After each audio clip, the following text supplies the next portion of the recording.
Buenas, de nuevo, crack bursátil. Hace unas pocas semanas pudimos escuchar al presidente de la Reserva Federal, Jerome Powell, exponiendo cuál es la situación económica actual en los Estados Unidos y mencionó los cambios que iban a intentar implementar en la política monetaria para mejorar la situación del país. Pero tras analizar detenidamente este acto, nos dimos cuenta de que los riesgos potenciales en el país y en la economía eran mayores de lo que Powell había mencionado. ¿Están intentando ocultar la inestabilidad económica y social del país? Vamos a repasar rápidamente las propuestas de la Fed para ver las consecuencias que pueden tener sobre la población estas medidas. El presidente de la Fed señaló en su discurso en Jackson Hole que la reducción de las compras de la deuda sería apropiada. Sin embargo, recuerda que el mercado laboral aún necesita los estímulos económicos. La decisión implicaría recortar el programa de compra de bonos de deuda de 120.000 millones de dólares mensuales que existe en la actualidad. Debemos tener en cuenta que llevan aumentando la deuda del país a niveles récord desde marzo de 2020 y emitiendo estímulos económicos a ciudadanos y empresas para crear una situación de aparente normalidad en el país. Sin embargo, esta normalidad se ha mantenido con dinero prestado a niveles nunca vistos, por lo que la situación de muchas personas y empresas es una ilusión generada por la deuda. Y Powell está hablando de reducir las compras, es decir,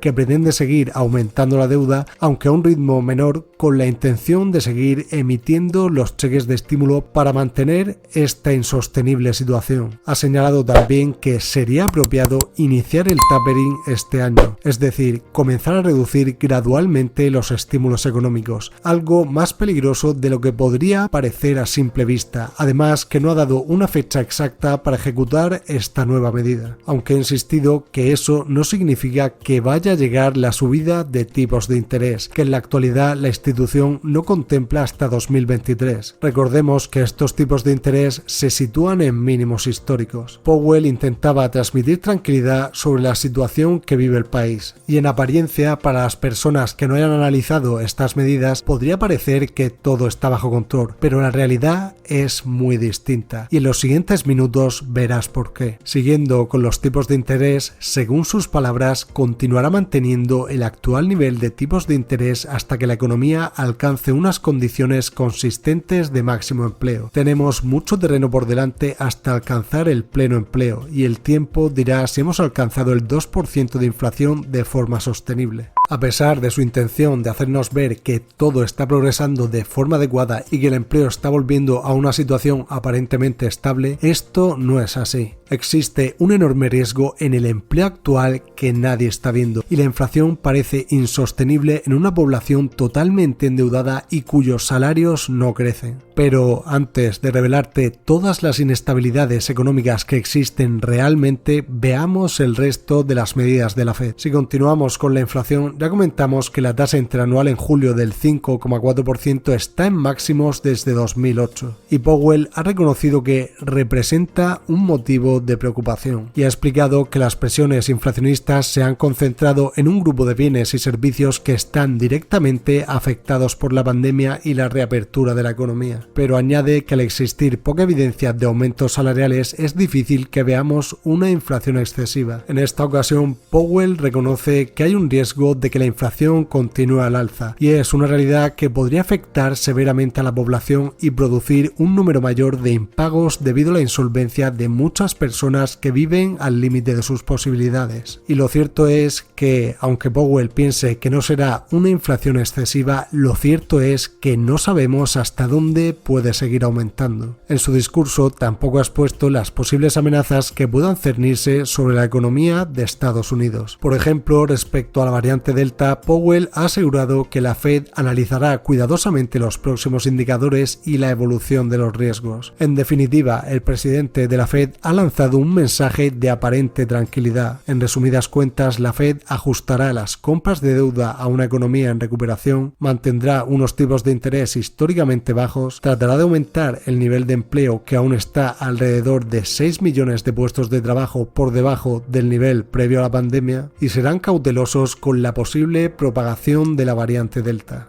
Los inversores asumen que el conocido como tapering está al llegar, aunque el discurso de Powell ha enfriado la expectativa de que vaya a anunciarse en la próxima reunión de la Fed del 22 de septiembre, ya que la Reserva Federal ya cuenta con los datos de creación de empleo de agosto y la confirmación sobre si la inflación continúa al alza. Pero también podría posponer el anuncio porque, en contra de lo que muchos esperaban, Powell no se ha comprometido a hacer nada en septiembre. Y tras toda esta información que ha suministrado la Fed, el mercado se ha tomado bien la calma con la que Powell ha transmitido su mensaje, ya que tras esta charla los índices volvieron a romper máximos históricos. Según la Reserva Federal, todo parece ir bien, ¿no? Pero si analizamos la situación con detenimiento, podemos ver un mensaje claro.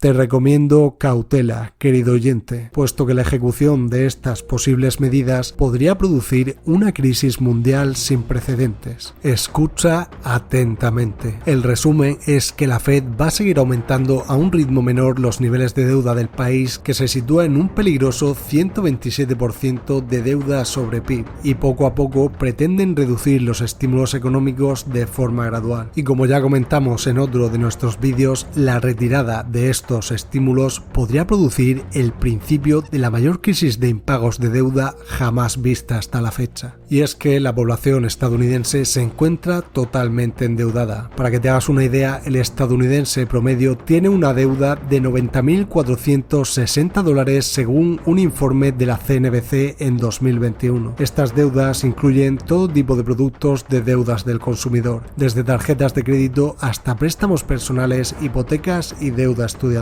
Es decir, que si el desempleo aumentase de forma repentina, comenzaría una cascada de impagos que harían colapsar a miles de negocios. Pero no solo las personas están endeudadas. Actualmente el 19% de las empresas estadounidenses están sobreviviendo a través de la deuda, sin obtener ningún beneficio mediante su operativa. Estas empresas se denominan empresas zombie, ya que sin la ayuda de los préstamos, estas empresas quebrarían de forma inmediata. ¿Y qué puede ocurrir si la Fed comienza a reducir los estímulos económicos? Pues una cascada de quiebras en empresas zombie que producirían grandes impagos de deuda y una ola masiva de despidos sobre la población. Y esta población a su vez no podría pagar la deuda a otras empresas y comenzaría una situación extrema de impagos y enormes embargos de bienes en la mayoría de los habitantes. Para ponerte en contexto, si el 19% de las empresas estadounidenses son zombies y quebrasen en su gran mayoría, la tasa de desempleo podría aumentar en la misma proporción. Aquí tienes el gráfico del ratio de desempleo de Estados Unidos y podemos observar algo preocupante, y es que, por ejemplo, en la crisis de 2008 el desempleo tardó casi un año en alcanzar una tasa del 10% y tardó prácticamente 6 años en que el desempleo se redujese nuevamente hasta el 5%. Pero este año vemos algo sorprendente, y es que en 2020 en apenas 3 meses el desempleo pasó del 3% al 15% debido a la pandemia y ha tardado menos de un año en bajar del 15% a casi el 5%. ¿Casualidad? Me temo que no. Esta increíble bajada en el desempleo en menos de un año se debe únicamente a la cantidad de deuda y estímulos económicos que han mantenido vivas a empresas que prácticamente estaban en bancarrota para mantener a la gente en sus puestos de trabajo. Pero cuando los estímulos se reduzcan, comenzarán los impagos y la burbuja habrá estallado. Y es que el aumento de deuda y la emisión excesiva de cheques han creado en el trasfondo de la economía una situación aún más inestable de la que se produjo durante la pandemia. Y lo peor es que al ser una de las naciones con más poder económico en la actualidad, su caída podría desencadenar que el resto de las naciones que poseen grandes deudas y tienen grandes acuerdos comerciales con Estados Unidos también entren en quiebra y veamos con ello un colapso mundial que podría dar lugar a algunas de las consecuencias más devastadoras que la humanidad jamás ha presenciado. Esto no quiere decir que la próxima crisis tenga una fecha exacta, pero la reducción de los estímulos económicos económicos, el aumento de la deuda, el aumento de la inflación sin aumento de salarios y unos bajos tipos de interés dan lugar a que millones de personas y miles de empresas estén sobreviviendo únicamente por la deuda. Y la reducción de los estímulos económicos podría ser el detonante de la próxima crisis. Algo parecido a que el eslabón más débil de la cadena que sustenta la economía esté a punto de resquebrajarse, dando lugar a terribles consecuencias, especialmente para las personas con menos recursos. ¿Crees que una gran crisis podría darse en los próximos meses? ¿Crees que la Fed pondrá en marcha estas medidas? Déjame tu opinión en los comentarios y si quieres saber más acerca de lo que está ocurriendo en Estados Unidos, te recomiendo que veas este vídeo. Pero si quieres averiguar la caída que ya se está dando en China, también puedes ver este. Y no olvides suscribirte para descubrir cómo funciona realmente el mundo económico. Crack Bursátil.